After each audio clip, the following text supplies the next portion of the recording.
키키올릭입니다. 오늘은 저희 집 강아지 겨울이와 함께 하겠습니다. 자, US 오픈에서 나달이 떨어졌는데요. 많은 분들이 충격을 받으셨을 줄 압니다. 이 영상에서는 나달이 떨어질 수밖에 없었던 두 가지 이유에 대해서 살펴보겠습니다. 한 가지는 경기력적인 측면이고요. 또 한 가지는 정신력, 멘털적인 측면입니다. 자, 그리고 나달이 떨어지면 과연 누가 우승 후보 1순위가 될 것인지 정리까지 해보겠습니다. 자, 저는 다들 아시다시피 알카라스에게 이 손목을 걸었는데요. 아무래도 제 손목이 무사하기 힘들 것 같다는 결론부터 말씀드리겠습니다. 자, 그럼 본격적으로 US 오픈 분석 들어가겠습니다. 나달이 16강전에서 탈락한 게 충격적인 이유는 그 상대가 프란시스 티아포이기 때문입니다. 이 티아포는 미국의 24살, 세계 랭킹 20위권 선수의 선수인데요. 저는 당초 프리뷰 영상에서 티아포가 16강에 올라갈 유력한 후보라고 말씀은 드렸지만 그래도 나달한테는 절대 안 될 거라고 예상을 했습니다. 이유는 티아포 스타일이 좀 껄렁껄렁하기도 하고 끈기가 없고 따라서 실력이 출중하다고 하더라도 나달의 우중방어 수비력과 톱스핀 포핸드, 끝없는 리턴 압박을 이겨낼 수는 없다고 봤기 때문입니다. 일단 제 예상이 보기 좋게 틀렸다고 말씀드리겠습니다. 나달이 패한 이유, 일단 경기력적인 측면에서 살펴보자면 나달이 코트 위 스피드가 많이 떨어져 있었다는 점입니다. 나달은 경기 뒤 인터뷰에서 이렇게 말했습니다. 나는 티아포에게 너무 많이 hit the ball early, 즉 한 템포 빠르게 칠 수 있는 기회를 너무 많이 내줬다 이렇게 말했는데요. 나달이 그만큼 티아포를 코트 뒤편으로 물러서게 만드는 양질의 샷을 치지 못했다는 스스로의 패인 분석이었습니다. 또 한 가지 숫자적으로 나달 티아포 경기를 파악하는 방법은요. 티아포의 다운 더 라인 샷 비중에서 찾을 수 있습니다. 티아포가 이번 대회 3회전까지 다운 더 라인 샷을 친 비율은 포핸드가 30%, 백핸드 다운 더 라인은 15%였는데요. 나달과의 16강전에서 이 비율을 포핸드 다운 더 라인 41%, 백핸드 다운 더 라인 51%까지 끌어올렸습니다. 이게 뭘 의미하느냐? 테니스에서 공격샷은 세게 치는 것도 있지만요. 크로스 랠리 교환을 하다가 먼저 다운 더 라인 직선타로 방향을 바꾸는 것도 공격입니다.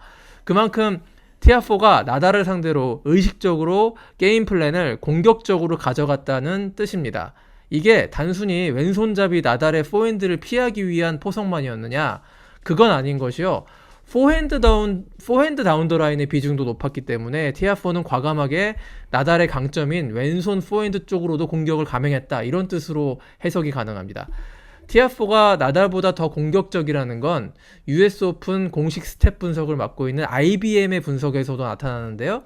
자, 티아포의 공격적 샷의 비율이 27%, 나달의 공격샷은 19%로 나타났습니다. 테니스를 보다 보면요, 누가 먼저 선공을 때리느냐로 이 공격과 수비샷을 구분할 수가 있는데요.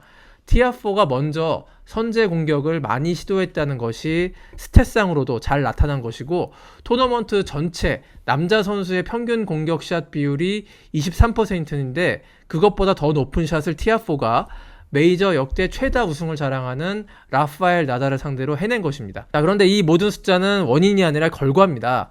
우리가 통계 분석을 할 때 티아포의 승인이 공격적인 샷을 쳤기 때문에 승리할 수 있었다라는 결론을 내릴 수도 있겠지만 사실 그보다는 나달의 테니스가 최상이 아니기 때문에 공격에 치중할 수가 없었고 또 나달의 샷이 티아포가 컨트롤할 수 있는 영역 내에 있었기 때문에 다운 더 라인을 마음먹고 티아포가 시전할 수 있었다. 이렇게 평가하는 게 보다 정확한 분석일 것 같습니다.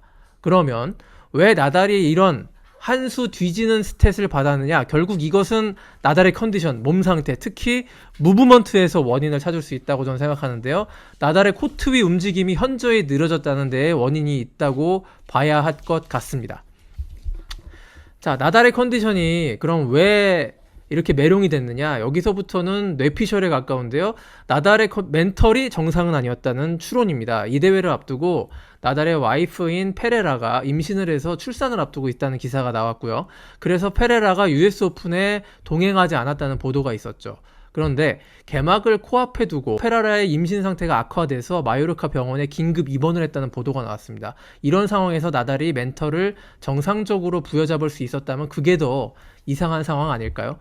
나달은 티아포 전 인터뷰에서도 이렇게 말했습니다. 자, US 오픈 대회 개막 전까지 연습에서 컨디션이 괜찮다가 개막 이후에 떨어졌다. 몇 가지 이유가 있었습니다. 지난 몇 달간 수많은 일이 있었고 정신적인 문제가 있었습니다. 이렇게 털어놨습니다.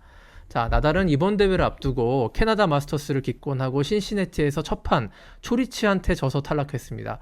실전 경험이 절대 부족한 상태였는데 라운드를 거듭하면 나아지는 나달이지만 이번 대회는 좀처럼 정상 컨디션을 찾기가 정말 어려웠던 것 같습니다. 하지만 나달은 올 시즌 메이저 대회에서 2번 우승을 했고요. 4강 1번, 16강 1번이라는 성과를 냈는데요. 36살의 나이로는 거의 역대급의 성취입니다. 이 자체를 기적이라고 해도 모자람이 없을 정도의 활약이었습니다. 다만 나달에게는 여전히 세계 랭킹 1위에 오를 가능성이 남아있는데요. US 오픈에서 세계 1위 메드베데프가 16강에서 키리오스에게 져서 탈락을 했고요. 알카라스나 캐스퍼 루드가 결승전까지 오르지 않으면은 나달이 이번 대회 끝나고 약 3년 만에 세계 1위를 찍을 수 있게 됩니다. 자, 그러면 알카라스가 결승전 오르면 말짱 꽝이 아니냐라고 반문하실 텐데요. 알카라스와 마린 칠리치의 16강전을 보고 저는 이 손목을 이제 거의 포기해야겠다 이런 생각을 했습니다. 물론 칠리치가 2014년 US 오픈 우승자답게 엄청난 서브와 공격적인 포핸드를 보여주긴 했지만 알카라스가 당장 US 오픈에서 우승하기에는 공격을 주도하는 비중이 너무 떨어진다는 생각이 들었습니다. 자, 칠리치와 경기에서 많은 분들 느끼셨을 겁니다. 알카라스의 서브가 하드코트 메이저 대회에서 통하기에는 아직 정교함이 떨어지고 에이스나 언리턴드 서브의 비중이 너무 적다는 것.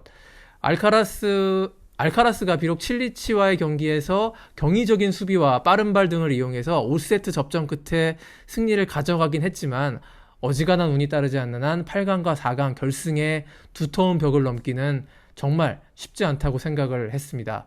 자, 그렇다면 남자 단식 우승 후보 1순위는 누구냐? 저는 이 순간부터 닉 키리오스로 갈아타겠습니다. 키리오스가 메드베데프전에서 보여준 실력은 빅3급이었습니다. 메드베데프가 결코 못 쳤다고 보여지지가 않고요. 못 친 시합이 아니었고요. 키리오스가 서브 게임은 물론이고 리턴 게임의 그라운드 스트로크에서도 천하의 메드베데프와 거의 대등한 승부를 겨루는 걸 보고 이번 US 오픈은 키리오스의 우승이 가장 유력하다고 생각을 했습니다. 메이저 대회 우승을 위해서는 운도 따라줘야 하는데요.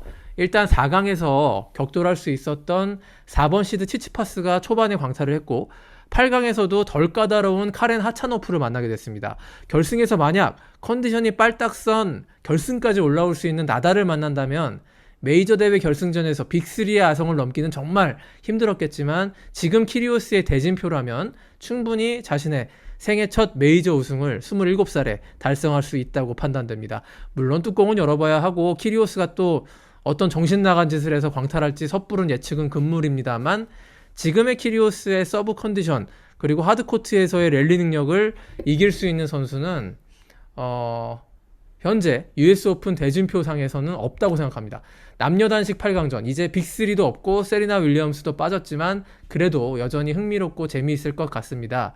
여전히 알카라스에 대한 신라 같은 희망도 갖고 있습니다. 자, 일단 8강에서 스트로크 머신 야닉 시너를 알카라스가 넘어야겠는데요. 앞으로 이번 주말까지 남녀 단식 재미있게 감상하시고 저는 또 유익하고 흥미로운 영상으로 돌아오겠습니다. 고맙습니다. 안녕해.